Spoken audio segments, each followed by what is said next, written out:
I'm Patrick Byers, Horticulture Field Specialist with University of Missouri Extension. Thank you for joining us for our video series, Practical Advice from Successful Farmers. Today the subject is business models. We are Oakwoods Farm.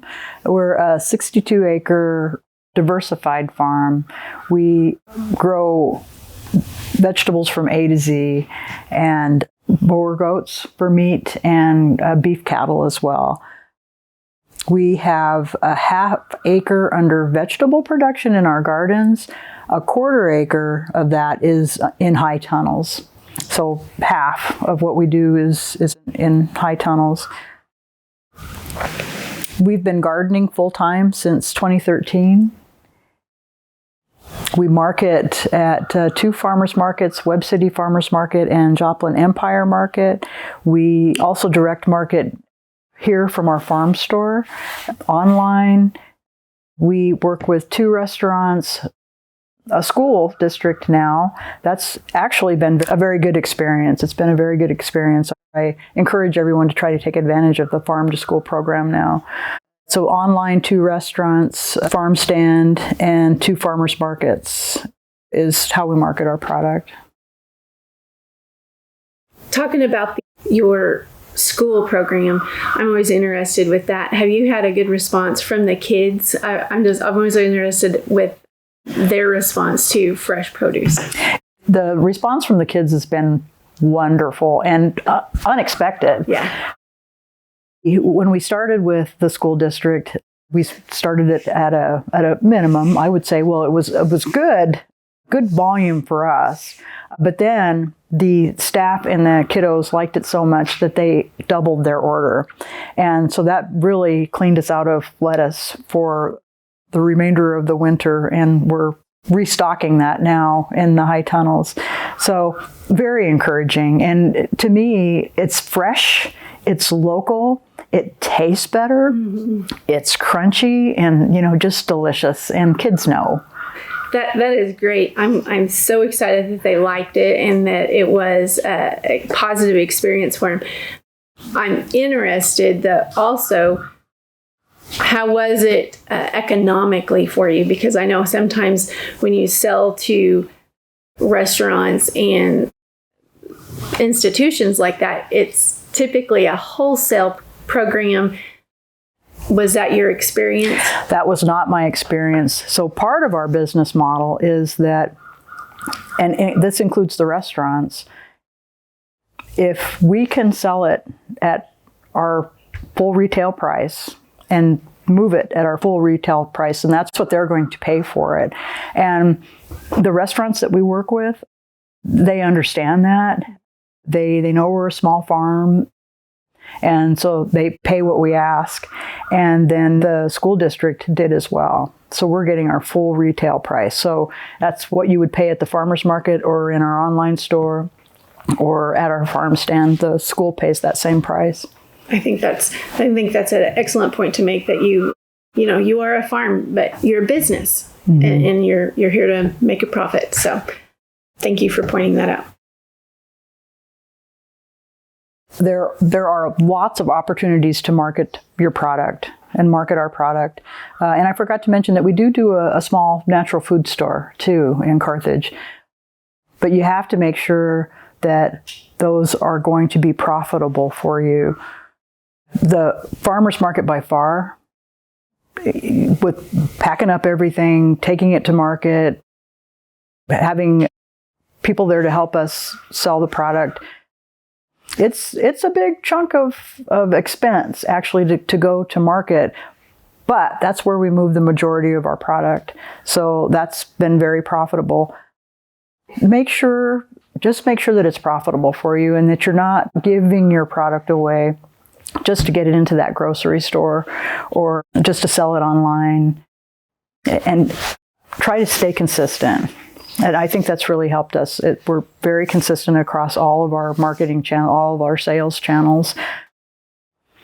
Our presence at the farmers market has really helped to build our business. We've built friendships and relationships with our customers. They know what they can expect from us.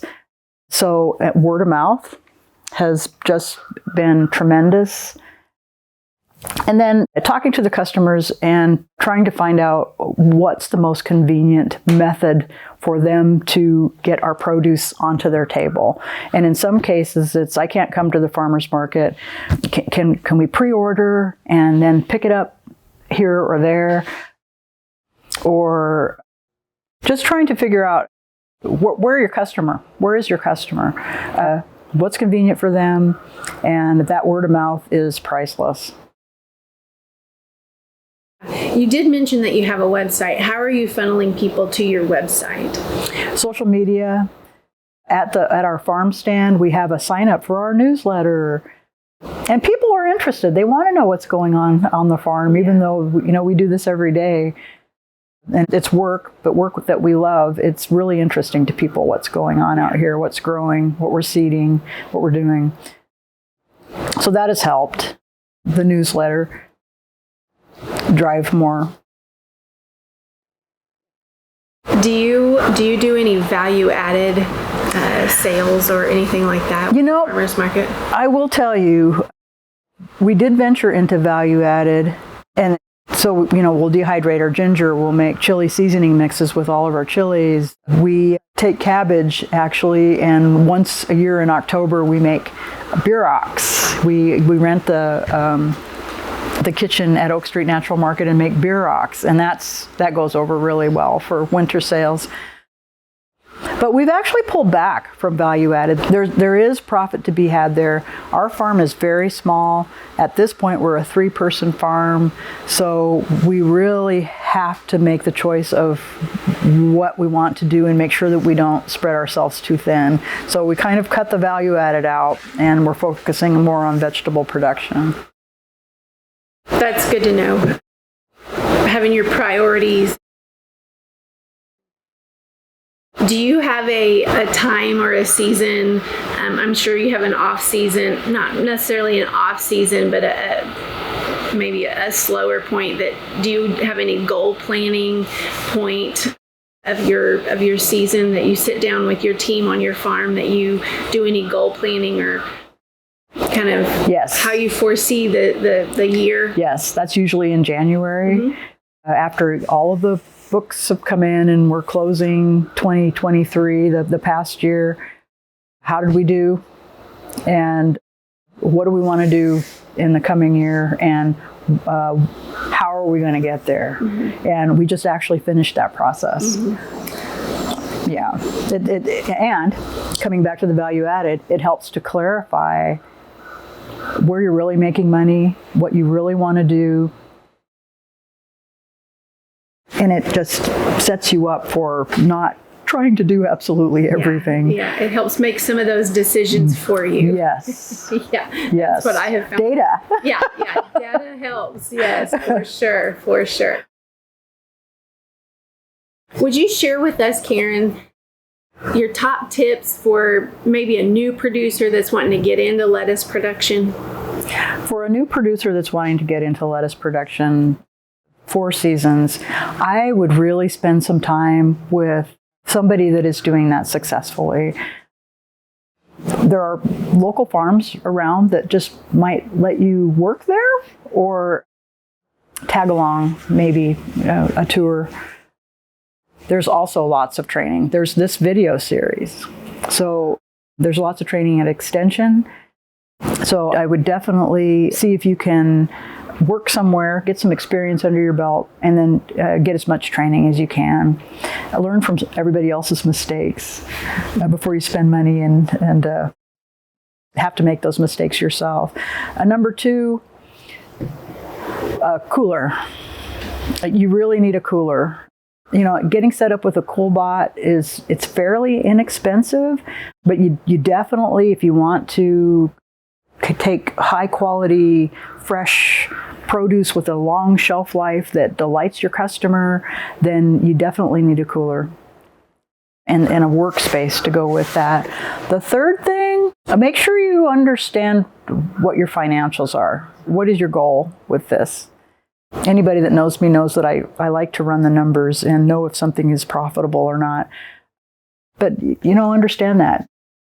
to me, when I see that, oh yeah, we really are making money on this, it is profitable, it is floating the farm, then I get very excited about that and want to just grow that more. Yeah, that makes sense. So get some experience, cooler and wash pack area, and then know what your numbers are.